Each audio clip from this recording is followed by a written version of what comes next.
आज जिस टॉपिक पे हम डिस्कशन कर रहे हैं वो है ह्यूमन रिसोर्स प्लानिंग, एचआरएम का first point. Human resource management में सबसे पहला हम क्या करते हैं? Human resource planning.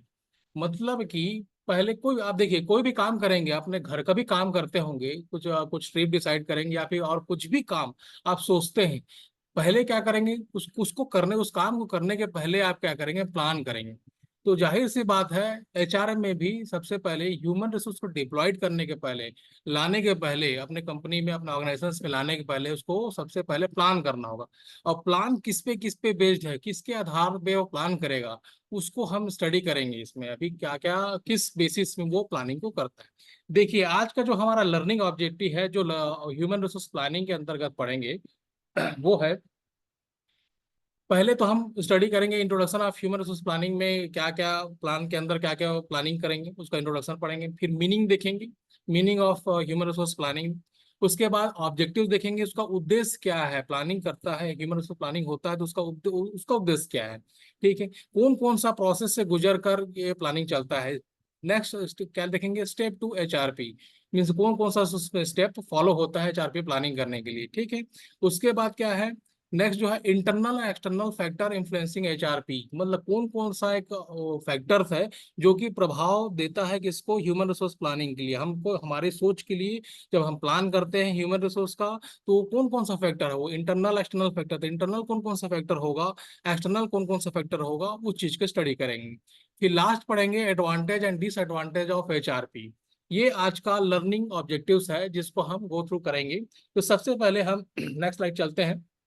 देखिए, ह्यूमन रिसोर्स प्लानिंग, ये आपको डायग्राम दिख रहा होगा, एक फिगर्स दिख रहा होगा, जिसमें बहुत सारे पॉइंट्स लिखे होंगे। Performance appraisal, you are hired, training, payroll, compensation plan. ये जो सिस्टम आपको दिख रहा है, ये डायग्राम दिख रहा है, बस यही प्लानिंग है। प्लानिंग क्या करते हैं सर? देखिए, कोई भी ऑर्गेनाइजेशन या न्यूली ऑर्गेनाइजेशन है जो नया खुलना चाह रहा है, या फिर एग्जिस्टिंग ऑर्गेनाइजेशन है, कोई भी ऑर्गेनाइजेशन होगा, या स्मॉल मीडियम लार्ज कोई भी ऑर्गेनाइजेशन होगा, उसका मेन कुछ मोटिव होगा, उसका ऑब्जेक्टिव्स होगा, उसका गोल होगा। उसी गोल के आधार पर, उसी ऑब्जेक्टिव के आधार पर वो हर काम को करेगा। मान ली जाए, यहाँ हम एग्जांपल ले लेते हैं, किसी भी एक छोटी सी कोई कंपनी ले लेते हैं जिसको 2000 यूनिट प्रोडक्शन करना है पर मंथ, उसका मेन ऑब्जेक्टिव है। 2000 यूनिट प्रोडक्शन करने के लिए उसको क्या क्या करना पड़ेगा? देखिए, जैसे कि डिपार्टमेंट्स आपको बता चुका हूँ, वेरियस डिपार्टमेंट्स होते हैं, वेरियस डिपार्टमेंट्स में काम होता है। ये वेरियस डिपार्टमेंट काम करते हुए जो उस 2000 यूनिट जो अभी टारगेट निर्धारित हुआ है, उस टारगेट को पूरा करने के लिए सारा डिपार्टमेंट लग जाएगा काम पे। इसी डिपार्टमेंट में हमको मेन पावर डिप्लॉयड करना है। वेरियस डिपार्टमेंट, जैसे कि ह्यूमन रिसोर्स डिपार्टमेंट हो गया, एचआर डिपार्टमेंट मीन्स कह सकते हैं उसको, मार्केटिंग डिपार्टमेंट हो गया, प्रोडक्शन डिपार्टमेंट हो गया, आर&डी डिपार्टमेंट हो गया। बहुत सारे डिपार्टमेंट्स होते हैं एक ऑर्गेनाइजेशन के अंदर में। इस जो डिपार्टमेंट है, ये जितने भी डिपार्टमेंट्स, यहाँ हम क्या करेंगे? पर्सन को, यानी ह्यूमन बींग को डिप्लॉयड करेंगे। तो उसका हम प्लान करेंगे अकॉर्डिंग टू किसके हिसाब से प्लान करेंगे? जो हमारा ऑब्जेक्टिव सेट हुआ है। क्या ऑब्जेक्टिव सेट किया है अभी फिलहाल एग्जाम्पल के तौर पे? 2000 यूनिट, किसी भी प्रोडक्ट का 2000 यूनिट हमको प्रोड्यूस करना है मंथ वाइज।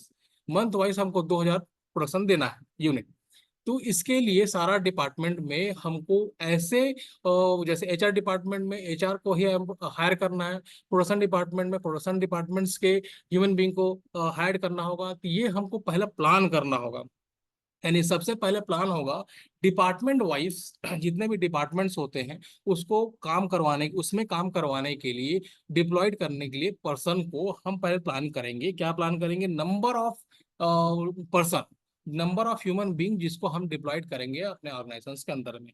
तो सबसे पहले जो हमारा 2000 यूनिट है, उसको अचीव करने के लिए हर डिपार्टमेंट में डिप्लॉयड कर रहे हैं, तो कितना कितना डिप्लॉयड करना है, इसको हम रफ डायग्राम बनाएंगे, स्टडी करेंगे कि हमको कितना जरूरत पड़ेगी। मान ली जाए फॉर एग्जांपल, एचआर डिपार्टमेंट में हमको 3 एम्प्लॉयज की जरूरत है। मार्केटिंग में एडवर्टाइजमेंट और सेल्स करने के लिए 4 लोगों की जरूरत है। प्रोडक्शन डिपार्टमेंट में वेरियस रिसोर्सेज से गुजरते हुए जाता है प्रोडक्शन डिपार्टमेंट, जिससे मशीन टेक ओवर होगा। वहां पर काम करने के अलग अलग एक्सपर्टीज के लोग की जरूरत है, जैसे फिटर, मैकेनिकल टेक्नीशियन, इलेक्ट्रीशियन, ऐसे लोगों की जरूरत होगी। ठीक है, उसका हम प्लानिंग कर लेंगे।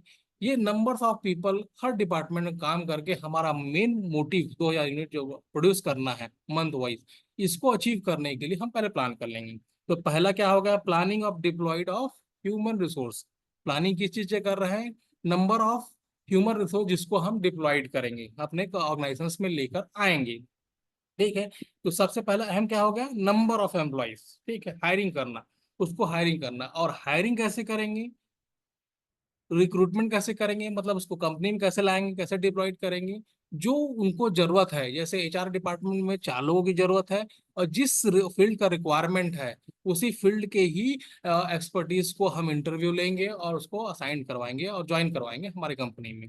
जैसे हमको रिक्वायरमेंट है उसके हिसाब से हम प्लान कर लेंगे। पहले एक रफ डायग्राम पूरा बना लिया जाएगा। नंबर ऑफ पीपल 50 चाहिए हमको, तो 50 पीपल का रफ डायग्राम बना लेंगे, इस डिपार्टमेंट में चाहिए। फिर किस क्वालिटीज की चाहिए, मतलब क्या क्वालिटीज उनके अंदर, पर्सन्स के अंदर होना चाहिए, ये सारा रफ डायग्राम पहले बना लिया जाएगा। फिर उसके बाद क्या होगा, क्वालिटीज, एक्सपीरियंस, क्वालिफिकेशन, इसके हिसाब से हम डिप्लॉयड करेंगे जिस जो हमको रिक्वायरमेंट है वेरियस डिपार्टमेंट में। तो पहला क्या कि नंबर ऑफ पीपल को समझे कि कितना नंबर ऑफ पीपल लगेगा हमारा ऑर्गेनाइजेशन में उस ऑब्जेक्टिव को फुलफिलमेंट करने के लिए। दूसरा क्या हो गया कि उनका क्वालिफिकेशन, एक्सपर्टीज, नॉलेज कितना है और हमको क्या चाहिए, उसके हिसाब से डिप्लॉयड करना हमारे ऑर्गेनाइजेशन में, ये सब का प्लान करना। ये दूसरा पॉइंट हो गया। तीसरा पॉइंट क्या हो जाएगा देखिए इसमें लिखा हुआ है, जब डिप्लॉयड कर लिए पर्सन को, हम डिप्लॉयड कर लिए, उसके बाद ही वो वेरियस स्टेप्स में चलता है, जिसमें पहला आपको चैप्टर्स में बताया वेरियस स्टेप चलेगा। उन उस एम्प्लॉयज को काम करवाने के लिए हमको बहुत सारे स्टेप्स और चलना पड़ेगा अंदर में। तो वो क्या क्या है, ट्रेनिंग देना उनको, डिप्लॉयड कर चुके हैं, डिप्लॉयड हो गया ऑर्गेनाइजेशन के अंदर आ गया, उसको प्रॉपर ट्रेनिंग देना, प्रॉपर वेजेस देना, पे रोल देना, पे ऑफ करना, कंपनसेशन देना।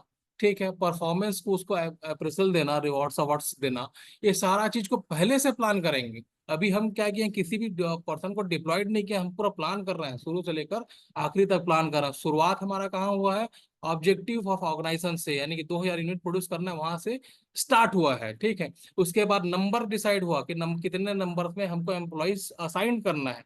फिर उसके बाद तीसरा डिसाइड हुआ क्वालिफिकेशन, हमारे हमको जो रिक्वायरमेंट, ऑर्गेनाइजेशन को जो रिक्वायरमेंट, उसके हिसाब से क्वालिफिकेशन क्या क्या होना चाहिए, सबको अभी रफ प्लानिंग कर रहे हैं। ठीक है, अब उसके बाद डिप्लॉयड करने के बाद हम क्या क्या करेंगे, उसका प्लानिंग पहले से करना होगा कि हमको उसको किस प्रकार से ट्रेनिंग देंगे, क्या हम उसको वेजेस देंगे, क्या हम उसको सैलरी देंगे, कौन कौन सा को कंपनसेशन, बेनिफिट, वेलफेयर बेनिफिट्स देंगे। ये सारा चीज को हम पहले से सुचारू रूप से प्लान कर लिए रहेंगे। उसके बाद क्या करेंगे, इसको एग्जिस्टेंस वे में लाएंगे। एग्जिस्टेंस वे में कैसे लाएंगे, रिक्रूट करके, जेनुअनली रिक्रूट करके, पहले रिक्रूटमेंट प्रोसेस निकालेंगे, इंटरव्यू लेंगे, रिक्रूट करेंगे, उसके बाद डिप्लॉयड करेंगे पर्सन को। उसके बाद ये सारा चीज जो हम प्लानिंग किए हैं उसको फिजिकल वे में ऑपरेट करेंगे। तो सबसे पहला जो हो गया ह्यूमन रिसोर्स प्लानिंग का, ये सारा चीज जो आपको दिख रहा है डायग्राम में, ये सब पहले करेंगे। मतलब क्या क्या करेंगे, सबसे पहले according to objectives of organisation, जो ऑर्गेनाइजेशन का ऑब्जेक्टिव्स के हिसाब से नंबर ऑफ पीपल्स को पहले वो समझेंगे कितने नंबर्स लगेंगे। उसके बाद उसको हायरिंग करने के पहले उनके क्वालिफिकेशन, उनके एक्सपर्टीज, उसके नॉलेज, उसकी कैपेबिलिटी, उसके हिसाब से जो रिक्वायरमेंट है हमारा ऑर्गेनाइजेशन के, उसके हिसाब से उसको देखेंगे। फिर उसके बाद प्लान करेंगे क्या, उनको किस प्रकार से डिप्लॉयड करने के बाद कैसे ट्रेनिंग देंगे। ठीक है, उसको कैसे परफॉर्म को उसको अप्रिसिएट करेंगे, क्या पेमेंट देंगे, क्या सैलरी देंगे, क्या कंपनसेशन देंगे, कैसे रिकॉर्ड रखेंगे, उनका सेफ्टी का क्या क्या ध्यान रखेंगे, ये सब चीज का रफ डायग्राम पहले प्लानिंग होगा। इसे कहते हैं ह्यूमन रिसोर्स प्लानिंग। ठीक है, पहला स्टेप। ठीक, नेक्स्ट आगे चलते हैं, HR planning, human resource planning. Meaning क्या है, देखिए यहाँ पर लिखा हुआ है, अकॉर्डिंग टू ऑथर क्या लिखा हुआ है, the process of analyzing and identify the need for and availability of human resource so that the organization can meet its objective. सीधी सी बात है, अभी जो आपको बताया चार प्लानिंग में, ऑर्गेनाइजेशंस के ऑब्जेक्टिव्स को मीट करने के लिए, अचीव करने के लिए, उसको प्राप्त करने के लिए जिस ह्यूमन रिसोर्स को हमको जरूरत है, यानी ऑर्गेनाइजेशंस को जरूरत है, अब उसको हम मुहैया कराना, आइडेंटिफाई करके एनालाइज करेंगे उसको, और उसी को जो हमारा ऑब्जेक्टिव्स को फुलफिलमेंट करे, यानी ऑर्गेनाइजेशंस का ऑब्जेक्टिव को फुलफिल करे, ऐसे ह्यूमन रिसोर्स को हम डिप्लॉयड करेंगे।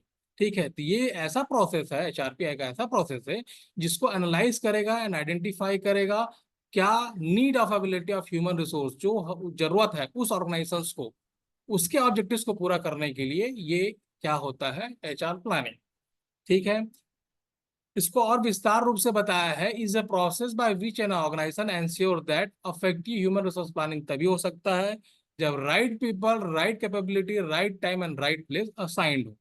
मीन्स हमको जरूरत है एक एचआर मैनेजर की, तो एचआर मैनेजर जो नॉलेज का एचआर को देख सके ऐसा नॉलेज के बंदे को लेके आएंगे, हायर करेंगे। ना कि प्रोडक्शन डिपार्टमेंट, प्रोडक्शन का नॉलेज हो या मार्केटिंग का नॉलेज हो, ऐसा पर्सन को नहीं लेके आएंगे। मीन्स जो रिक्वायरमेंट है उसके हिसाब से राइट प्लेस में, राइट टाइम में, राइट पर्सन को राइट क्वालिटी यानी राइट कैपेबिलिटी के हिसाब से उसको लेकर आएंगे। ये होता है एचआर प्लानिंग। क्लियर है एचआर प्लानिंग क्या होता है? एचआर मीन्स क्या, एचआर प्लानिंग मीन्स क्या होता है? मीन्स एक और एग्जांपल दे देता हूं आपको। जैसे हमको मार्केटिंग का एक बंदा चाहिए जिसको मार्केटिंग का काम करवाना है। ठीक है, उनको सेल्स स्ट्रक्चर को देखना है। ठीक है, तो हम उसमें एचआर से, एमबीए जो एचआर किया हो वो पर्सन को लेके आ जाएंगे। तो वो उसका तो नॉलेज नहीं होगा कि सेल्स के बढ़ाने के लिए उसको क्या क्या करना होगा, क्योंकि उसको एचआर का नॉलेज है, सेल्स का नॉलेज तो है नहीं कि सेल्स बढ़ाने के लिए उसको क्या क्या टैक्टिक्स का अपनाना होगा, ये तो नॉलेज है नहीं। तो क्या काम कर पाएगा? तो हमारा जो ऑब्जेक्टिव ऑफ फुलफिलमेंट होगा, ऑर्गेनाइजेशन का ऑब्जेक्टिव फुलफिलमेंट होगा क्या? नहीं। तो जो जरूरत है, जो ऑर्गेनाइजेशन के मोटिव को जरूरत है, यानी एचआर डिपार्टमेंट में 3 बंदे की रिक्रूटमेंट है करना है, तो एचआर के ही एक्सपर्ट होना चाहिए। अब मार्केटिंग का 3 बंदे लाना है वहां, तो मार्केटिंग के ही एक्सपर्ट्स होना चाहिए। जो रिक्वायरमेंट है उसके हिसाब से राइट पर्सन को वहां लेके आना है। राइट कैपेबिलिटी, कैपेबिलिटी मीन्स उसका क्वालिटीज हो गया, उसके एक्सपीरियंस हो गया, मतलब उस बंदे में कितने एक्सपीरियंस है, कितना नॉलेज है, कितना वो गेन करके आया हुआ है बाहर से, उस चीज को देखना है। जब हायर करेंगे, जब उसका इंटरव्यू लेंगे, सारी चीज को देखना होगा। तो right people, right capability, right time में और राइट जगह में इसको लाना एचआरपी का काम होता है, ह्यूमन रिसोर्स प्लानिंग का काम होता है। ये है छोटा सा मीनिंग। क्लियर है? इसको हायरिंग के लिए जितना जरूरत हो उतना काम करें। लेकिन ह्यूमन रिसोर्स प्लानिंग में केवल डिप्लॉयड पर्सन को डिप्लॉयड करने के लिए बस काम नहीं होता है, बल्कि अभी थोड़ी देर पहले आपको बताया, डिप्लॉयड करने से लेकर उसके ऑब्जेक्टिव्स को फुलफिलमेंट करने से लेकर जितने अंदर में उसके प्रोसेस होंगे, यानी कि ट्रेनिंग देना, उसके स्किल को डेवलप करना। ठीक है, उसके क्या सैलरी रहेगा, क्या पेमेंट्स रहेगा, कौन कौन सा कंपनसेशन देंगे। ठीक है, वे सिस्टम क्या रहेगा, उसको सेफ्टी के लिए क्या क्या करेंगे, उसके वेलफेयर के लिए क्या क्या करेंगे, ये सारा चीज ह्यूमन रिसोर्स प्लानिंग के अंतर्गत में आएगा। स्टेफिंग के अंतर्गत में नहीं आता। स्टेफिंग के अंतर्गत में केवल स्टाफ रिक्रूटेड करना, लाना, बस इतना ही है। लेकिन ह्यूमन रिसोर्स प्लानिंग के अंदर उस डिप्लॉयड पर्सन के और लाने से लेकर काम करवाने तक जितने भी प्रोसेस होंगे, वो सारा चीज जो भी प्रोसेस बताया, वो सारा चीजों को देखना है ह्यूमन रिसोर्स प्लानिंग के अंदर में। नेक्स्ट आ जाते हैं objectives of human resource planning. देखिए, ह्यूमन रिसोर्स प्लानिंग समझ गए? क्लियर है? उसमें कुछ डाउट तो नहीं है कि प्लानिंग क्या चीज है, ह्यूमन रिसोर्स प्लानिंग क्या चीज है? इन शॉर्ट एक बार और बताता हूँ। Planning means deployed of person जो ऑर्गेनाइजेशंस के गोल को, मोटिव को फुलफिलमेंट करे, ऐसे डिप्लॉयड करेंगे पर्सन को। ठीक है, तो पर्सन, ह्यूमन बीइंग को कैसे डिप्लॉयड करेंगे? Right person, right capability, right time and right place. ठीक, ये एचआरपी काम है। और उसके अंदर जब डिप्लॉयड कर देते हैं, उसके बाद बहुत सारे प्रोसेस से गुजरते हैं, जो कि वो अपने ऑर्गेनाइजेशंस के मोटिव को प्राप्त करने के लिए उस डिप्लॉयड पर्सन के ग्रोथ करते हैं, यानी कि ट्रेनिंग, परफॉर्मेंस अप्रेजल, सैलरी देना, वेजेस देना, कंपनसेशन देना, ये सारा चीज, ये एचआरपी है। क्लियर? नेक्स्ट हम आते हैं ऑब्जेक्टिव्स ऑफ एचआरपी। इसका उद्देश्य क्या है? ह्यूमन रिसोर्स प्लानिंग करने का उद्देश्य क्या है? प्लानिंग करने का पहला उद्देश्य है to forecast human resource requirement. Means requirement को पहले जानेंगे। जैसा ये प्लानिंग कर रहे हैं तो जान रहे हैं ना कि हमको यहाँ 5 बंदे की जरूरत है, एचआर डिपार्टमेंट 5, मार्केटिंग में 5, प्रोडक्शन में 5। तो पहले फोरकास्ट करते हैं। तो ऑब्जेक्टिव, पहला ऑब्जेक्टिव यही है कि ह्यूमन रिसोर्स की कितना रिक्वायरमेंट है उसको फोरकास्ट करना। उसका, ये प्लानिंग के ऑब्जेक्टिव से पहला है। ठीक है, मतलब जानना पहले, रफ डायग्राम बनाना। ठीक है, हमको ये रिक्वायरमेंट होगा हर डिपार्टमेंट्स में, इतने मैन पावर की, इतने ह्यूमन रिसोर्स की। ठीक है, इसको फोरकास्ट करना, पहले सोचना। ठीक, ये पहला ऑब्जेक्टिव। दूसरा है to maximise optimum use of resources. Means ज्यादा से ज्यादा जो डिप्लॉयड पर्सन है उसको ज्यादा से ज्यादा मात्रा में क्या कर सके, हम यूज कर सके। ऑर्गेनाइजेशन के जो ऑब्जेक्टिव्स है उसको फुलफिलमेंट करने के लिए उसको ज्यादा ज्यादा से ज्यादा उस मैन पावर की हम इस्तेमाल कर सकें, यूज कर सकें, काम करवा सकें वेरियस डिपार्टमेंट। ठीक है, तो दूसरा क्या होगा, to make optimum use of human resource, यानी maximum use of human resource. Third जो पॉइंट है, determining requirement level of human resource. इसमें ह्यूमन रिसोर्स प्लानिंग में क्या होता है, रिक्वायरमेंट के हिसाब से ह्यूमन रिसोर्स को इनबिल्ड किया जाता है, लाया जाता है। जैसा रिक्वायरमेंट है उसके हिसाब से लेके आते हैं। हमको केवल मान लीजिए केवल एचआर में ही काम है, बाकी और कहीं काम नहीं है, बाकी पहले से डिप्लॉयड है। हमको अभी प्लान किए हैं कि हमको एचआर से ही काम करवाना है हर काम। मान लीजिए फॉर एग्जांपल दे रहा हूँ, तो एचआर के ही रिक्वायरमेंट के हिसाब से हम मैन पावर को डिप्लॉयड करेंगे। तो ये एचआरपी का काम होता है, ऑब्जेक्टिव यही है कि टू डिटरमाइन करेगा requirement level of human resource, कितना रिक्वायरमेंट कहाँ पास है।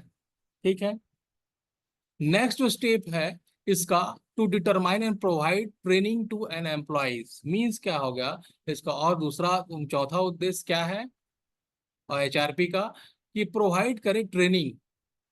किसको देगा, जो डिप्लॉयड पर्सन है, जो जिसको हम हायर करके लेके आए रहेंगे, उसको क्या करना है, ट्रेनिंग करना है, ट्रेनिंग देना है, ताकि वो अच्छे से वो जो उसको काम सौंपा गया है उसको और अच्छे तरीके से वो कर सके। तो ये एचआरपी के तहत में आता है, उसके ऑब्जेक्टिव्स के तहत में आता है। नेक्स्ट है, to determining and conduct management development programme. ऐसे बहुत सारे प्रोग्राम्स रन होते हैं तो ऑर्गेनाइजेशंस के अंदर में, ताकि उसका स्किल को और डेवलप कर सकें। ट्रेनिंग तो देंगे ही, पहला जो स्टेप है ट्रेनिंग तो देंगे ही। जिसमें काम कर रहा है, जिस डिपार्टमेंट में काम कर रहा है, उसको सुचारू रूप से काम करने के लिए प्रॉपर ट्रेनिंग देते हैं। बट इस स्टेप में ऐसे भी कंडक्ट करते हैं कुछ डेवलपमेंट प्रोग्राम, ताकि वो अपना आउटपुट और बेटर तरीके से दे सके। स्किल और उसको डेवलप किया जाता है उस डिप्लॉयड पर्सन का, ताकि वो और जो हम काम सौंपे हैं उससे ज्यादा वो मैक्सिमम आउटपुट अपना दे सके। इसलिए और बहुत सारे प्रोग्राम्स क्या है ऑर्गेनाइजेशन कंडक्ट कराती है। ठीक है, ये उसका उद्देश्य है। और क्या उद्देश्य है इसका, आगे देखते हैं। To forecast future skill requirement. देखिए आज जो हमारा रिक्वायरमेंट है उसके हिसाब से हम पर्सन को डिप्लॉयड कर दिए। बट क्या होता है, हमेशा क्या होता है, परिवर्तनशील है। हर चीज परिवर्तन होता है, टेक्नोलॉजी से लेकर हर चीज परिवर्तन होगा ऑर्गेनाइजेशंस के अंदर में। ठीक, तो उस परिवर्तन को फुलफिलमेंट करने के लिए क्या करना पड़ेगा ऑर्गेनाइजेशंस को, to forecast the future skill requirement. जो फ्यूचर में जो भी अपडेशन आएगा उसको फुलफिलमेंट करने के लिए पहले से प्लान करना। ठीक है, मान ली जाए, देखिए कभी बहुत सारे ऐसा ऑर्गेनाइजेशंस होते हैं जहाँ पर क्या होता है, काम कर रहे हैं, मतलब 30 साल से काम कर रहे हैं, और काम करने के बाद उसको कंप्यूटर नहीं आता है। फॉर एग्जांपल बताना, अंठन मत लीजिएगा इस चीज़ों को। कंप्यूटर नहीं आता है, और जैसे हमारे डैड ही हो गए, ठीक है, जो काम करते थे किसी भी ऑर्गेनाइजेशंस में, और काम करने का दौरान वो काम तो किए, 30 सालों तक काम किए, लेकिन अब परिवर्तन हुआ, कंप्यूटर का युग आया, कंप्यूटर चलाना उनको नहीं आता। ठीक है, लेकिन अब कंप्यूटर चलाना नहीं आता, फिर भी वो काम किए, उसको निकाला नहीं गया उस एम्प्लॉयज को। लेकिन उसको ऐसे एचआरपी के तहत में क्या कर सकते हैं, उसको डेवलप, उसकी स्किल को डेवलप कर सकते हैं फ्यूचर नीड के हिसाब से। जैसे फ्यूचर में कंप्यूटर है बहुत जरूरी है, उनको काम करना है कंप्यूटर में, ताकि टाइम को जो ड्यूरेशन है वो कम से कम लगे। तो उसके लिए क्या करते हैं, जो एचआरपी होता है उसका, उसके तहत में क्या करते हैं, उस डिप्लॉयड पर्सन को क्या करेगा, उसको फ्यूचर को ध्यान में रखते हुए उसको स्किल को डेवलप करेगा। ठीक है, ये जो पॉइंट है, to forecast the future skill requirement, future के हिसाब से वो काम करता है, ताकि अगर फ्यूचर में रिक्वायरमेंट आ गई कि आपको कंप्यूटर से ही काम करना है, तो वो जो डिप्लॉयड पर्सन जो 30 साल से काम कर रहा है वो कर सके उसमें काम और अपना बेटर आउटपुट दे सके। इसलिए उसको सोच कर, उसको समझ कर उस वो भी काम करना जरूरी है। तो ये फोरकास्ट करना जरूरी है कि फ्यूचर में क्या स्किल की रिक्वायरमेंट हो सकता है। ये छोटा सा एग्जांपल दिए कंप्यूटर की, और भी बहुत सारे ऑर्गेनाइजेशंस में और बहुत सारे हो सकते हैं जिसकी रिक्वायरमेंट हो सकता है उस ऑर्गेनाइजेशन को, उसके हिसाब से वो फोरकास्ट करेगा। नेक्स्ट जो है, to provide necessary resources as and when requirement. जो डिप्लॉयड पर्सन है उसको काम करवाना है, तो जो उस काम जिससे हम काम करवाएंगे उस डिप्लॉयड पर्सन को, उसको रिसोर्सेस प्रोवाइड करना इंपॉर्टेंस है, विदाउट रिसोर्सेस वो तो काम कर नहीं पाएगा। तो जाहिर सी बात है, एचआरपी है, एचआरपी क्या करता है, उसको रिसोर्स प्रोवाइड करता है जब उसको रिक्वायरमेंट होती है।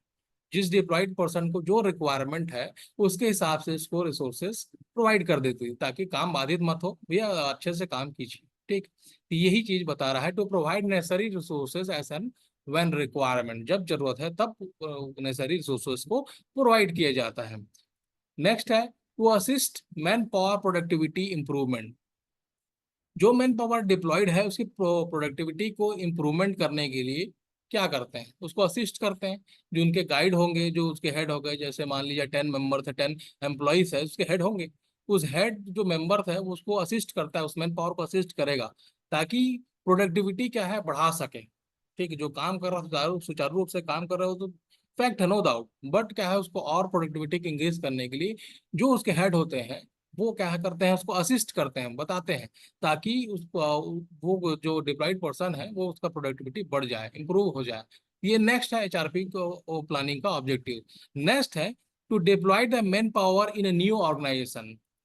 देखिए, एचआरपी का नेक्स्ट ऑब्जेक्टिव जो है वो to deploy the manpower in new organisation, मतलब इसका कहने का मतलब है कि ऐसे कोई पर्सन जिसको डिप्लॉयड किए हम ऑर्गेनाइजेशंस के अंदर में, उसको ट्रेनिंग दिए, स्किल डेवलप किए, स्किल डेवलप करने के बाद वो हर मामले में सुपर सीट है, सुपर सीट। अब तो ऑर्गेनाइजेशन क्या करता है, उसको किसी और दूसरे ऑर्गेनाइजेशंस में हेड बना के भेज देगा, ताकि वो वहां के पूरा काम को सुचारू रूप से कर सके। तो ये डिप्लॉयड करने, एचआरपी की ये भी ऑब्जेक्टिव है कि उस मैन पावर को न्यू ऑर्गेनाइजेशन में डिप्लॉयड कर सकता है, अकॉर्डिंग टू उसके ग्रोथ, उसके स्किल के हिसाब से कर सकता है। ये भी ऑब्जेक्टिव्स उसके हैं। नेक्स्ट ऑब्जेक्टिव है to identify problem creating place in organisation. कोई भी प्रॉब्लम क्रिएट होता है काम करने के दरमियान, तब क्या होता है, जो हेड होंगे और जो कलीग्स होंगे, वो एक दूसरे के प्रॉब्लम को बिना कन्फ्लिक्ट किए आइडेंटिफाई करके प्रॉब्लम को सॉर्ट आउट करने का काम करती है। एचआरपी के तहत में, ऑब्जेक्टिव्स के तहत में आता है, ताकि काम बाधित ना हो, और प्रॉब्लम को आइडेंटिफाई करके उसको रिजॉल्व करने की कोशिश करती है। नेक्स्ट जो है इसमें, to study the cost of labour. देखिए, अब सीधी सी बात है, जब मैन पावर हम असाइन करेंगे, उनको सैलरी देंगे, तो कॉस्ट तो लगेगा, कंपनी की, ऑर्गेनाइजेशन की कॉस्ट तो लगेगा। तो उसको भी स्टडी करके रखता है वो एचआरपी, कि कितना कॉस्ट कहाँ कहाँ लगेगा, कितने मैन पावर को हायर करनेंगे, कितना सैलरी देंगे, तो कितना कॉस्ट बैठेगा ऑर्गेनाइजेशन में, कितना हमको आउटपुट दे रहा है उस कॉस्ट में, ये सारा चीज स्टडी उस ऑब्जेक्टिव्स के अंदर रखेगा। तो ये क्या है, मेन ऑब्जेक्टिव्स है एचआरपी का, जिसके तहत एचआरपी प्लानिंग काम करता है। नेक्स्ट आते हैं step to human resource planning. मतलब ये ह्यूमन रिसोर्स प्लानिंग का करने का प्रोसेस, किस तरीके से हम प्लान करते हैं। हम तो समझ चुके हैं, अभी तक एचआरपी समझ चुके, प्लानिंग के तहत क्या क्या करते हैं, क्या क्या उद्देश्य है वो समझ चुके हैं, और एचआरपी प्लानिंग में करते क्या है वो भी समझ चुके हैं। अब उसको करते कैसे हैं, तो एक प्रोसेस से, एक प्रक्रिया से गुजरता है, उस प्रक्रिया को हम समझेंगे। तो ये देखिए, आपको स्लाइड में शो हो रहा होगा कौन कौन सा प्रक्रिया से गुजरता है, कौन कौन सा प्रक्रिया से गुजरता है।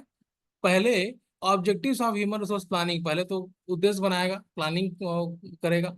दूसरा क्या है, करेंट मैन पावर इन्वेंट्री। तीसरा, फोरकास्टिंग डिमांड एंड सप्लाई। चौथा, manpower gap, employ plan, training and development, appraisal of manpower planning. अब ये प्रोसेस में एक कंटिन्यूस प्रोसेस चलता है, ये जो human resource planning is a continuous process, वो हम कंटिन्यूस चलते रहेगा, जैसा रिक्वायरमेंट होगा उसके हिसाब से चलेगा। तो यहाँ क्या क्या क्या हो रहा है, तो समझ में आ रहा है आप लोगों को क्या क्या हो रहा है। पहले देखिए, objectives of human resource planning. Human resource planning का उद्देश्य, मूल उद्देश्य, जिस पर पिछला स्लाइड में पढ़े हैं, वो पहले सेटअप होगा, सेटअप कर लिए कि ये प्लानिंग है। अब देखिए, जो उस ऑर्गेनाइजेशन के पास एट प्रेजेंट में जो भी मैन पावर होगा, उसको पहले वो नोट डाउन करेगा कि हर डिपार्टमेंट में एट प्रेजेंट में कितने एम्प्लॉयज काम कर रहे हैं, करंट मैन पावर इन्वेंट्री।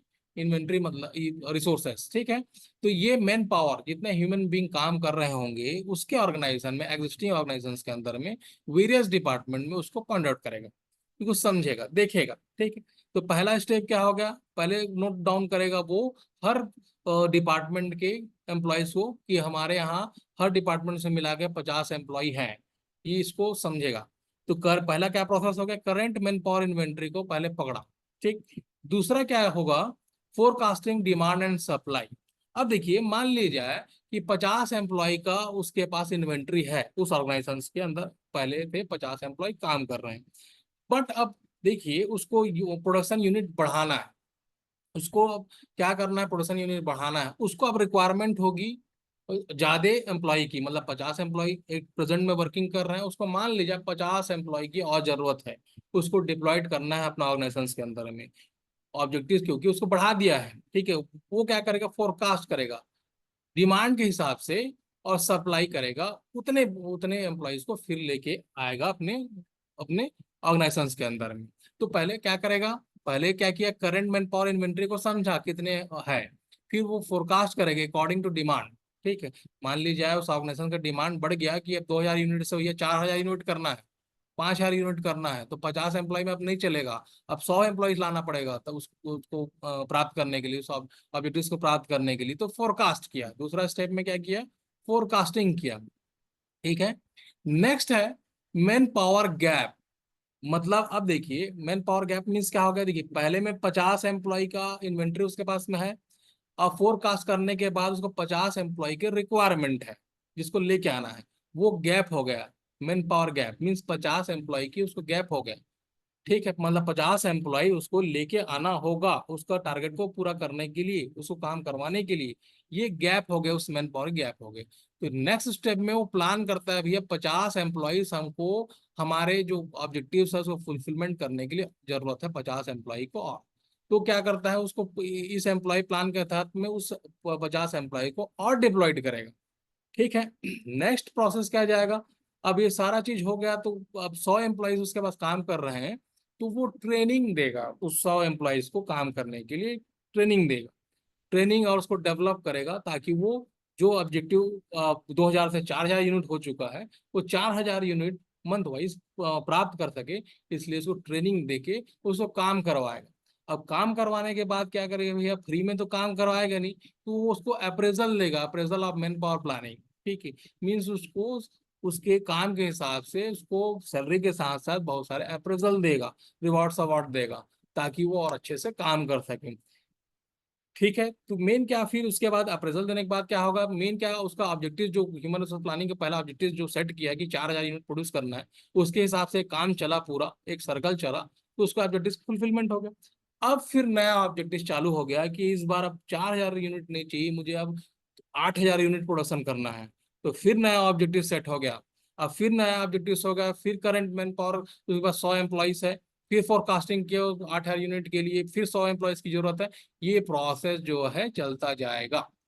ये है human resource planning process, according to requirement inbuilt करेगा, डिप्लॉयड करेगा पर्सन को, उसको अच्छे से प्रॉपर ट्रेंड करके सैलरीज वगैरह दे के अपने मोटिव्स को, अपने ऑब्जेक्टिव्स को, ऑर्गेनाइजेशन का ऑब्जेक्टिव्स को फुलफिलमेंट करेगा। ये है ह्यूमन रिसोर्स प्लानिंग का प्रोसेस सीक्वेंस। ओके, क्लियर जो है, external and internal factor influencing HRP. Human resource planning को कौन कौन सा फैक्टर अफेक्ट करता है एक्सटर्नली एंड इंटरनली, वो चीज को समझेंगे।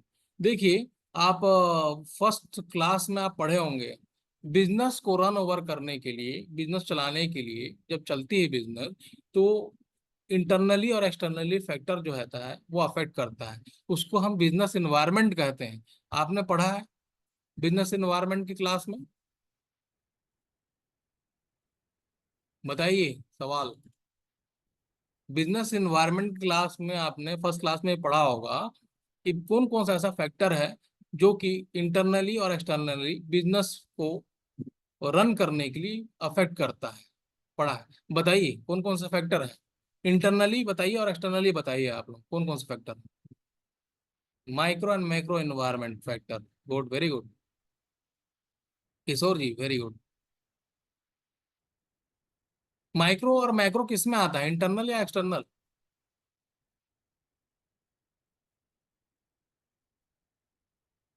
Micro macro, okay, good good. ठीक, उसी प्रकार, ठीक है, उसी प्रकार एचआरपी प्लान करने के लिए भी एक्सटर्नल फैक्टर और इंटरनल फैक्टर अफेक्ट करता है। ठीक है, देखिए प्लानिंग के तहत क्या क्या आएंगे, नंबर्स ऑफ ओपनिंग्स। मतलब सबसे पहले इसको समझिए कि एचआरपी प्लानिंग क्या है। एचआरपी प्लानिंग तो अभी समझ चुके हैं, पूरा क्लियरिफाई कर चुका हूँ। वही चीज यहाँ लिखा हुआ है, numbers of opening, type of job. Numbers of opening में कितने नंबर्स में रिक्वायरमेंट है ह्यूमन बीइंग की। ठीक है, टाइप ऑफ जॉब, कौन कौन सा प्रकार का जॉब है, एचआर में है, मार्केटिंग में है, प्रोडक्शन में है, किसमें है। ठीक है, प्रोजेक्टेड मैन पावर, कितने मैन पावर की और आवश्यकता होगी। ठीक है, अवेलेबल स्किल, किस स्किल की, किस एक्सपर्टीज के बंदे की जरूरत है, ये सब प्लान करना है। ठीक है, एक्सपीरियंस, किस टाइप के एक्सपीरियंस के बंदे को हायर करना है। Recognisation of need and availability, हमारे ऑर्गेनाइजेशंस के नीड और अवेलेबिलिटी के हिसाब से काम करने के लिए क्या रिक्वायरमेंट होगा उसको समझना है। Formulation of action plan for recruitment, retention, training and development, transfer, promotion and separation. ये एचआरपी है, ह्यूमन रिसोर्स प्लानिंग है, जिसको आपको समझा चुका। अब इसको प्राप्त करने के लिए, इस ह्यूमन रिसोर्स प्लानिंग को, इस काम को सुचारू रूप से करने के लिए दो फैक्टर इन्वॉल्वमेंट है, external factor and internal factor. अगर ये दोनों चीजें सही साथ चलती है तो ये जो प्लानिंग कर रहे हैं वो गुड, वेरी गुड। अगर ये फैक्टर उसमें इंटरनल फैक्टर एक्सटर्नल फैक्टर है, ऑबेड नहीं करती है, या फिर कुछ हिंड्रेंस आता है, प्रॉब्लम्स आता है, ऑब्स्टेकल प्रोड्यूस करते हैं पाथ में, तो ये जो हमारा जो प्लानिंग है वो सब गड़बड़ा जाएगा। ठीक, तो फैक्टर कौन कौन से हैं, एक्सटर्नल फैक्टर इंटरनल फैक्टर कौन कौन से हैं। देखिए, एक्सटर्नल फैक्टर में पहला है legal framework, legislation and rules and regulation. External means government rules regulations बनाती है, आपने एक्सटर्नल एनवायरनमेंट में पढ़ा होगा। ठीक है, एक्सटर्नल एनवायरनमेंट में आपने पढ़ा होगा politics, government rules regulations, policies, ये सारे क्या फैक्टर है, हमारे जो प्लानिंग, ह्यूमन रिसोर्स प्लानिंग को अफेक्ट करेगा। मतलब गवर्नमेंट क्या रूल्स बनाती है, क्या रेगुलेशंस है, ये सारे चीज फैक्टर एक्सटर्नली अफेक्ट करता है। गवर्नमेंट के हिसाब से भी काम करना होता है किसी भी ऑर्गेनाइजेशन। तो ये लेजिस्लेशन जो है, लॉस है, रूल्स रेगुलेशंस है गवर्नमेंट का, उसके हिसाब से फर्क पड़ेगा हमारे प्लानिंग, एचआरपी प्लानिंग में।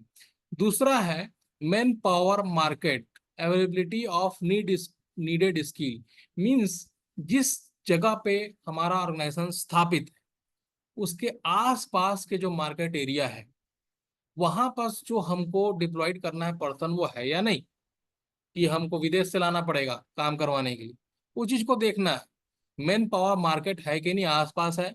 जैसे बिलासपुर में हमारा ऑर्गेनाइजेशन है मान ली जाए, तो हम बिलासपुर में अवेलेबिलिटी है कि नहीं जो हमको चाहिए, जिस स्किल जिस एक्सपर्ट के पर्सन को चाहिए हमारे ऑर्गेनाइजेशन में लाना है, वो मार्केट में बिलासपुर के मार्केट में है या नहीं, कि हमको रायपुर जाना पड़ेगा, कोरबा जाना पड़ेगा, ये सब चीज को देखना।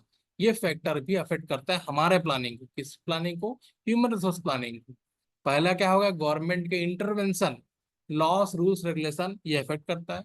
दूसरा अवेलेबिलिटी, मैन पावर बाहर जो है सोसाइटीज में, जो पास में है ना, वो कितना है या नहीं है, वो फैक्टर अफेक्ट करता है। अगर नहीं है तो हमको कहाँ बाहर से लाना ही पड़ेगा। ठीक है, हम बिलासपुर में है मान लीजिए, बिलासपुर ऑर्गेनाइजेशन है, यहाँ नहीं है, वो स्किल के बंदे नहीं है, तो क्या करना पड़ेगा, हमको बाहर से लेके आना पड़ेगा। ठीक है, दूसरा अगर हमारे स्टेट में ही नहीं है मान लीजिए, दूसरे स्टेट से लाना पड़ेगा, लेकिन लाना पड़ेगा। ये सब चीज को देखना पड़ेगा, ये एक्सटर्नल फैक्टर है दूसरा।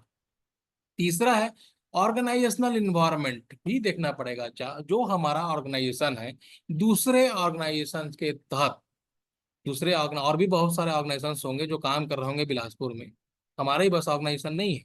तो और दूसरे ऑर्गेनाइजेशन के हिसाब से वो भी अफेक्ट करेगा कि वो कितना कॉम्पिटिटिव है, वो कैसा टेक्नोलॉजी चेंज कर रहा है, वो उसमें वो क्या क्या इकोनॉमिकल पॉलिसीज रखा है, वहाँ क्या लीडरशिप चल रहा है उस ऑर्गेनाइजेशन में, वो भी फैक्टर हमारे एचआरपी को अफेक्ट करेगा। फॉर एग्जाम्पल, जैसे मान लीजिए मैं कोई प्रोडक्ट बेच रहा हूँ, मान लीजिए मैं एल्युमिनियम बनाया हूँ, एल्युमिनियम को सेल आउट करना है। इस एल्युमिनियम को सेल आउट कर रहा है दूसरा एक और ऑर्गेनाइजेशन है, वो एल्युमिनियम भी प्रोड्यूस कर रहा है। मैं 2000 यूनिट में प्रोड्यूस कर रहा हूँ, वो भी 2000 यूनिट में प्रोड्यूस कर रहा है। मार्केट का डिमांड ज्यादा है। ठीक है, मार्केट का डिमांड ज्यादा है तो हमको उसकी कंपटीशन के हिसाब से 2000 को 4000 बढ़ाना होगा। ताकि हम मार्केट में बने रहें और मार्केट की डिमांड को फुलफिल कर लें।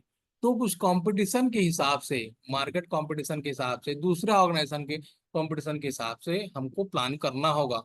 अब मान लीजिए 2000 का यूनिट है, उसको 4000 करना है हमको, ठीक है, कंपटीशन में बने रहने के लिए। तो जाहिर सी बात है, जब 4000 यूनिट का आपको प्रोडक्शन देना है, तो मेन पावर जो प्लानिंग करेंगे डिप्लॉयड करने के लिए, उसको ज्यादा करना होगा। तो ये जो main power planning, HR planning किस में अफेक्टेड है?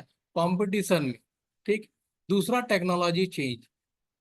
जैसे अब जान चुके हैं, अपडेशन होते रहता है हमेशा, हर चीजों का अपडेशन होते रहता है, और अपडेशन करना बहुत जरूरी है।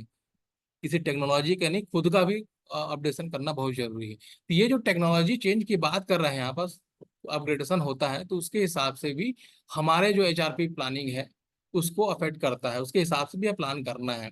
मान लीजिए कोई ऐसा मशीन है जो आउटडेटेड हो चुका है, ठीक है, उससे प्रोडक्शन ज्यादा नहीं हो पा रहा है, या फिर उस क्वालिटी के प्रोडक्शन नहीं दे पा रहा है वो मशीन, तो टेक्नोलॉजी हम चेंज करेंगे, उसके अकॉर्डिंगली हम उस मशीन को परचेज करके लेके आएंगे ऑर्गेनाइजेशन के हिसाब से, और वैसे वैसे पर्सन को डिप्लॉयड करेंगे जो उस मशीन को ऑपरेट कर सके। तो ये टेक्नोलॉजी चेंज के हिसाब से हमारा एचआरपी, मतलब हमारा जो एचआरपी है वो चेंज होगा, हमारा प्लानिंग चेंज होगा। ये फैक्टर भी अफेक्ट करता है। नेक्स्ट है इकोनॉमिकल पॉलिसीज। इकोनॉमिकल पॉलिसीज भी अफेक्ट करता है हमारे प्लानिंग को, एचआरपी प्लानिंग को। इकोनॉमिक, जाहिर सी बात है, विदाउट इकोनॉमिक पॉलिसी, जो जो जिस हर स्टेट का अलग अलग पॉलिसीज होता है, ठीक है, तो ये जो पॉलिसीज है इकोनॉमिकल, इंटरनली ऑर्गेनाइजेशन के इकोनॉमिकल पॉलिसीज का इकोनॉमिकल कंडीशन कैसा है, उसके पॉलिसीज कैसे हैं, उसके हिसाब से भी उसके प्लानिंग में अफेक्ट करेगा। लास्ट वन क्या है? Leader, leadership. लीडरशिप क्या होता है? लीडरशिप तो पढ़े होंगे, आपको फर्स्ट सेमेस्टर में आप पढ़े होंगे। लीडरशिप मतलब एक ऐसा शक्ति है, ऐसा शक्ति है जो कि इनहेरेंट क्वालिटी है किसी भी डिप्लॉयड पर्सन का, जो कि वो दूसरे को गाइड करके, मोटिवेट करके काम करवाता है।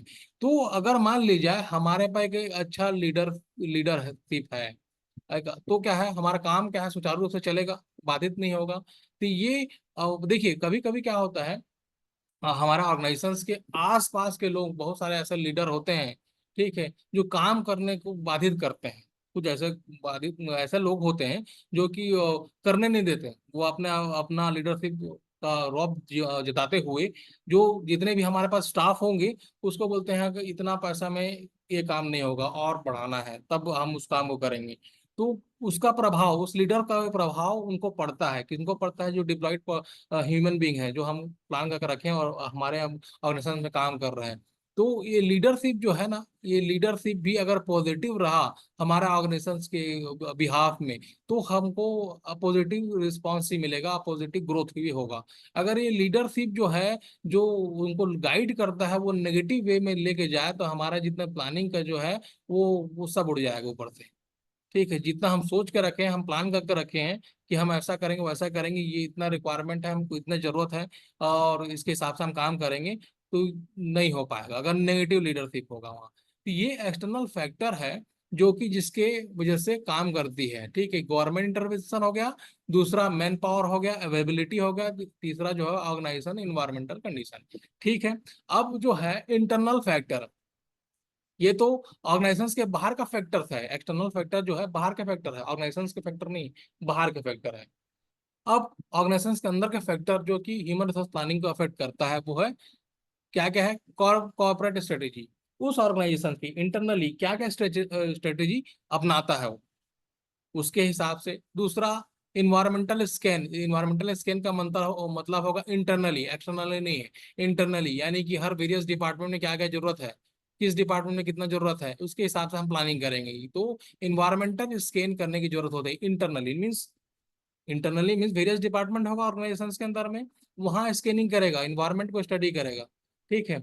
और जैसे एचआर डिपार्टमेंट में 10 लोगों की जरूरत है, तो उसको स्कैन करके रखेगा, भैया 10 की जरूरत है। मार्केटिंग में 4 लोगों की जरूरत है, प्रोडक्शन 4, ये इन्वायरमेंट को स्कैन करके रखेगा। ये फैक्टर भी अफेक्ट करेगा प्लानिंग। जैसे हमको अगर 10 के एम्प्लॉय की जरूरत है, तो हम प्लानिंग करेंगे ना कि 10 को हायर करके ले आए। अगर 20 की जरूरत है तो 20 को हायर करके लेके आए। तो ये इन्वायरमेंटल स्कैन करेंगे, इससे हमारा प्लानिंग भी अफेक्ट पड़ेगा। नेक्स्ट है assessment of strength and weakness of the organisation. Organisation के क्या स्ट्रेंथ है, क्या वीकनेसेस है, इससे भी हमारा प्लानिंग अफेक्ट करता है। मान ली जाए उस ऑर्गेनाइजेशन के पास में डिप्लॉयड करने के लिए, पर्सन डिप्लॉयड करने के लिए पैसे ही नहीं है, तो उसका वीकनेस हो गया। ठीक है, तो उसके हिसाब से प्लान कर सकते हैं कि जब उसका पैसे नहीं है तो डिप्लॉयड कहाँ से करेगा। तो ये एक वीकनेस हो गया, एक एग्जांपल दिया, छोटा सा एग्जांपल दिया, वीकनेस हो गया। तो कंपनी के ऑर्गेनाइजेशंस के स्ट्रेंथ, उसके पावर पे, स्ट्रेंथ पे और वीकनेस पे भी अफेक्ट करेगा एचआरपी। ठीक है। नेक्स्ट जो है development of strategic organisational objective. Organisation objective की स्ट्रेटेजी को डेवलप करना, जो भी स्ट्रेटेजी वो अपनाता है उसको डेवलप करते रहता है ऑर्गेनाइजेशन। ठीक है। मान लीजिए आज जो रूल्स रेगुलेशन पॉलिसी स्ट्रेटेजी बनाया है, अब उस स्ट्रेटेजी को चेंज करके उसको और दूसरा कर दिया कि नहीं भैया अब ये करना है, तो उसके हिसाब से प्लानिंग चेंज होगा। मान लीजिए फॉर एग्जांपल इसमें मैं ये देता हूँ कि अभी वो स्ट्रेटेजी बनाया, ऑर्गेनाइजेशन स्ट्रेटेजी बनाया है कि 2000 यूनिट प्रोडक्शन करना, उसके हिसाब से प्लानिंग हुआ एचआरबी। लेकिन ये अचानक चेंज कर दिया 4000 यूनिट प्रोडक्शन करना भी है, तो यहाँ पर भी चेंज होगा ह्यूमन रिसोर्स प्लानिंग, कि अब उसके हिसाब से रिक्रूट करना पड़ेगा। तो ये जब डेवलप करता है अपना स्ट्रेटेजी चेंज करता है, उसके हिसाब से हमको एचआरपी प्लानिंग करना होगा। ये जो है 4 पॉइंट हो गए स्ट्रेटेजी, स्ट्रेटेजी के हिसाब से प्लानिंग है। ऑपरेशनल प्लानिंग, ऑपरेशनल प्लानिंग के हिसाब से भी हमारा ह्यूमन रिसोर्स प्लानिंग चेंज होता है। क्या क्या है? Specific plan for growth, acquisition, mergers and diversification. ये कंपनी के अंदर में होती ही, अगर इसको विस्तार से जाएंगे तो बहुत बहुत लंबा है। उसको ग्रोथ करने, ऑर्गेनाइजेशंस के अंदर में ग्रोथ करने के लिए, उसको एक्वायर करने के लिए और किसी और दूसरे कंपनी मर्ज करने के लिए, और उसको डाइवर्ज अलग और एक्सपेंडेशन करने के लिए ऑर्गेनाइजेशंस में बहुत सारा प्रोसेस चलता है। ठीक है। वो जो मालिक होते हैं, ऑर्गेनाइजेशंस के मालिक है, वो सोचते हैं इस चीज़ों को ऑपरेशनल वे में। ठीक है, कि उसको ग्रोथ करने के लिए क्या करना पड़ेगा, और किसी का, हमारी कंपनी को किसी और कंपनी मर्ज कर लें क्या, उसको और डाइवर्सिफिकेशन करने को, एक्सपांड करने के लिए सोचते रहते हैं। ये जो सोच की वजह से भी हमारा प्लानिंग चेंज होगा, ह्यूमन रिसोर्स प्लानिंग चेंज होगा। इसके सोच के, इस ऑपरेशनल सोच के हिसाब से भी प्लानिंग करना पड़ेगा। अगर मान लीजिए उसको एक्सपांशन करना है, उसको डाइवर्ट करना, जो ऑर्गेनाइजेशन के एट प्रेजेंट में कैपेबिलिटी है उसको वो डाइवर्सिफाइड कर रहा है, ठीक है, और दूसरे कंपनी में मर्ज कर रहा है, मान लीजिए उसका क्या काम बढ़ जाएगा, काम बढ़ जाएगा तो वहां पर हमारा प्लानिंग भी बढ़ जाएगा। उसके हिसाब से रिक्रूटमेंट, उसके हिसाब से ओपनिंग, उसके हिसाब से प्लानिंग, ये सारा चीज होगा। ये दो फैक्टर्स है, एक्सटर्नली इंटरनली फैक्टर्स है, जो कि हमारा ह्यूमन रिसोर्स प्लानिंग को अफेक्ट करता है। देखेंगे जब किसी चीज को आपको स्टडी करना है, तो एक डायग्राम क्या करता है, सारा अंदर के थ्योरी को पहले डिस्क्राइब कर देता है। एक डायग्राम से आप समझ सकते हैं पूरी चीजों को। ये जो डायग्राम है ना, फैक्टर, फैक्टर का भी दिखाया है, internal external factor influencing HRP. ये छोटा डायग्राम है जो कि आपके पूरे जो कि इन्फ्लुएंस करता है एचआरपी को, समावेश कर दिया एक ही साथ। एक छोटा डायग्राम है, तो ये बड़ा कहाँ से हुआ? मतलब एचआरपी हम प्लानिंग कर रहे हैं, तो उससे क्या एडवांटेज होता है कंपनी को और क्या डिसएडवांटेज है, तो उसे क्या क्या एडवांटेज या डिसएडवांटेज है। ये देखिए, एडवांटेज में है talent development, enhance employ retention, predictability and stability. Means क्या है? टैलेंट यानी कि नया जो टैलेंट इनबिल्ड करते हैं, डिप्लॉयड करते हैं पर्सन को, हम प्लानिंग के तहत ही करते हैं। ह्यूमन रिसोर्स प्लानिंग का मेन एडवांटेज है, हम प्लान करके पहले लगते हैं, प्लान करते हैं, उसके हिसाब से हम डिप्लॉयड करते हैं पर्सन को, और न्यू ब्लड, न्यू लेके आते हैं हमारे कंपनी में, ताकि वो अच्छे से काम कर सके। तो टैलेंट डेवलपमेंट का काम तो हम करते हैं। दूसरा, ये एडवांटेज है ह्यूमन रिसोर्स प्लानिंग का एडवांटेज। दूसरा, एनहांस करते हैं किसको? एम्प्लॉय को रिटेन करने के लिए, यानी कि बना कर रखने के लिए हम एम्प्लॉयज को जॉब सेटिस्फेक्शन मुहैया कराते हैं। मतलब वो अपने जो डिप्लॉयड किए हैं एम्प्लॉयज को, तो वो ज्यादा उस सेटिस्फाइड रहे, उस जॉब से रोक के रख सके उस एम्प्लॉयज को लॉन्ग टर्म्स के लिए। ये एचआरपी प्लानिंग करता है, उसको ट्रेनिंग देता है, उसको अच्छा रेम्युनरेशन देता है, उसको अच्छा सैलरी देता है, ये सारा चीज करके रखता है। ये तो ये एडवांटेज है, दूसरा एडवांटेज है। तीसरा एडवांटेज जो है, प्रिडिक्टिबिलिटी एंड स्टेबिलिटी। स्टेबिलिटी मतलब स्थिरता बनाकर रखता है। प्रिडिक्ट मतलब यदि कुछ ऐसा चीज हो गया इन फ्यूचर में, तो वहां पर वो बोल देंगे कि मेरे पास एम्प्लॉयज नहीं है, ये काम कैसे होगा। उस कंडीशन में भी एचआरपी क्या करता है, तो दूसरे डिप्लॉयड पर्सन से काम करवा सकता है, वो प्रिडिक्ट करके पहले से रखता है अगर ऐसा कुछ हो गया। ठीक है, तो उसको दूसरे एम्प्लॉय को, जो दूसरे डिपार्टमेंट में काम कर रहा है उसको करवा सकते हैं, क्योंकि उसके पास वो स्किल, वो नॉलेज, वो एक्सपर्ट है। ठीक है, तो ये पहले से वो ह्यूमन रिसोर्स प्लानिंग के तहत प्रिडिक्ट करके रखता है। और ठीक है, तो ये जो है एडवांटेजेस है ह्यूमन रिसोर्स प्लानिंग का। लेकिन कुछ डिसएडवांटेज भी है। क्या है, कॉस्ट लगता है भैया। अब हम हायरिंग करेंगे, लेके आएंगे, अच्छा टैलेंट चाहिए तो अच्छा पैसा देना होगा उसको, तो कॉस्ट लगेगा। यानी कि एम्प्लॉइज हायर करके लेके आएंगे तो कॉस्ट लगेगा, तो हाई कॉस्ट लगता है। और ये सब प्लानिंग करने के लिए भी कॉस्ट लगता है। जितना भी प्रोसीजर चला है प्लानिंग करने का, तो उसमें कॉस्ट लगेगा ना, तो ये हाई कॉस्ट बैठाता है। ठीक है। Unpredictable and risk of losses, कुछ ऐसे लॉसेस भी हो सकते हैं। ठीक है। जैसे हम किस बंदे को हायर करके लेके आए हैं कि वो उसके नॉलेज को देख के, उसके एक्सपर्ट्स को देख के तो लेके आए हैं, लेकिन वो उस लेवल में काम नहीं कर रहा है मान लीजिए, तो वो कंपनी का ऑर्गेनाइजेशन का लॉसेस तो है। तो कभी कभी जो हम प्रिडिक्ट करते हैं, जैसे एडवांटेज जितना अच्छा है हमारा कि प्रिडिक्ट करते हैं और हम फुलफिलमेंट भी कर सकते हैं, लेकिन कभी कभी क्या होता है वो अनप्रिडिक्टेबल और कभी भी लॉस हो सकता है। कभी भी वो व्यक्ति है वो काम कर पाएगा कि नहीं कर पाएगा हम नहीं जानते हैं। अगर उसकी स्किल तो है, उसके हिसाब से ही लेके आए हैं ऑर्गेनाइजेशन में, बट वो काम कर पाएगा कि नहीं हमारा ऑर्गेनाइजेशन में आने का, ये हम नहीं जानते हैं। ये लॉसेस है, ये डिसएडवांटेज है। और क्या है, रिस्क और ऑब्सोलेंस एंड कंपेलेंसी। इसमें क्या होता है, ऑब्सोलेंस मीन्स होता है पुराना पुराना हो जाना। ठीक है, मतलब जो आउटडेटेड हो जाता है। ठीक है, तो जो एम्प्लॉय हम हायर करके लेके आए हुआ 30 सालों से काम कर रहे हो आउटडेट हो चुके हैं, तो उसको अपडेट करने की जरूरत है। तो ये एक ऐसा रिस्क होता है पुराने चीजों को लेके आने में, और बहुत समय तक लॉन्ग रन में काम करने से उसको काम करवाते हैं डिप्लॉयड पर्सन में, लेकिन वो अपग्रेड नहीं होता, तो वो भी मोटिव और ऑब्जेक्टिव को प्राप्त करने के लिए नुकसान है। तो ये पुराना चीज होने से नुकसान होता है, उसको ऑब्सोलेंस को हटा के उसको अपडेट अपग्रेडेशन करना जरूरी है। उसको मतलब अपडेट करना जरूरी है। ये ऑब्सोलेंस को हटाना जरूरी है पुराना चीजों को। तो ये ऑब्सोलेंस क्या है, पुराना हो जाना। ठीक है, तो ये डिसएडवांटेज है इस चीज का। ये है advantage and disadvantage of HRP, human resource planning. Okay, then thank you very much. अब डाउट फाइनेंस मैनेजमेंट, ठीक है, आप उसको ज्वाइन कीजिए, और अभी कुछ डाउट है तो पूछिए। सेकंड चैप्टर आपका खत्म हो गया है, ह्यूमन रिसोर्स प्लानिंग।